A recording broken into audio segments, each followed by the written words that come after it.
பிரியமானவர்களே, இயேசுவின் நாமத்தினாலே உங்களை வாழ்த்தி வரவேற்கிறேன். நன்றாக இருப்பீர்கள் நம்புகிறேன், விசுவாசிக்கிறேன். இயேசுவின் நாமத்தினாலே உங்களை ஒவ்வொருவரையும் ஆசீர்வதிக்கிறேன். இந்த நாளிலே ஒரு வேத வசனத்தை காண்பிக்கிறேன். யார் அவருடைய வாழ்க்கையில் நன்மையே நடக்கலை, ஆசீர்வாதமே இல்லை என்று நினைக்கிறீங்க? இங்கே தாவீதுடைய வாழ்க்கையில் கூட அப்படி தான் இருந்தது. தாவீதுடைய வாழ்க்கையில் அப்படி தான் இருந்தது. தாவீது தொடர்ந்து ஆண்டவர்கிட்ட உண்மையாய் உத்தமமாய் தொடர்ந்து பின்தொடர்ந்தான், ஜெபித்தான், ஆண்டவர்கிட்ட கேட்கறதெல்லாம் கீழ்ப்படிந்தான். அப்படி நடக்கும்போது அவன் வாழ்க்கையில் ஆசீர்வாதம் பெற்றது. இங்கே கர்த்தருக்கு நன்றி செலுத்துகிற நாளாய் ஆண்டவர்கிட்ட சொல்கிற அந்த வார்த்தையாக பேசுகிறார்.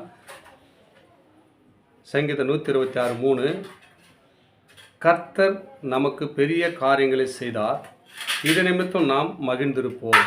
அப்போ என்ன பண்ணால் அவருடைய வாழ்க்கையில் பெரிய காரியம் செய்துட்டாருங்க. உங்கள் வாழ்க்கையில் பெரிய காரியம் செய்ய அவர் ரெடியாக இருக்கார். அப்போ நீங்கள் என்ன பண்ணணும்னு சொன்னால் அவரை தேட ஆரம்பிக்கணும், அவருடைய வார்த்தையை கேட்க ஆரம்பிக்கணும், அவருடைய வழியில் நடக்க ஆரம்பிக்கணும். இந்த மூன்றுலாம் யாருடைய வாழ்க்கையில் செய்கிறீங்களோ நிச்சயமாக உங்கள் வாழ்க்கையில் தாவீதுடைய வாழ்க்கையை உயர்த்தது போல் உங்களை உயர்த்தி அவர் ஆசீர்வதிப்பாருங்க. தாவீது அப்படி தான் இருந்தார். ஆடு மேய்த்து கொண்ட தாவீதை ராஜாவாக மாற்றினார் இல்லையா? எப்படியாப்பட்ட ஆசீர்வாதம் பாருங்க. ஆடு முன்னாடி அலைந்திருந்த தாவீதை ராஜாவாக உயர்த்தினார். உங்களை உயர்த்த மாட்டாருங்க. தாவீது தன் வார்த்தைக்கு, தேவனுடைய வார்த்தைகள்லாம் கீழ்ப்படிந்து நடந்ததுனால தாவீதை உயர்த்தினார். நீங்கள் தேவனுடைய வார்த்தை கீழ்ப்படிந்து நடங்க. அப்பொழுது தான் அந்த வார்த்தை நமக்கு பெரிய காரியங்களை செய்யும். பெரிய காரியங்களை செய்தால் இது நிமித்தம் நான் மகிழ்ந்திருக்கிறேன் அப்படின்னு நீங்கள் சொல்ல போகிறீங்க. எப்பொழுதுனா இந்த வீடியோ பார்த்துட்டு தொடர்ந்து ஆண்டவருக்காக கீழ்ப்படிந்து நடங்க.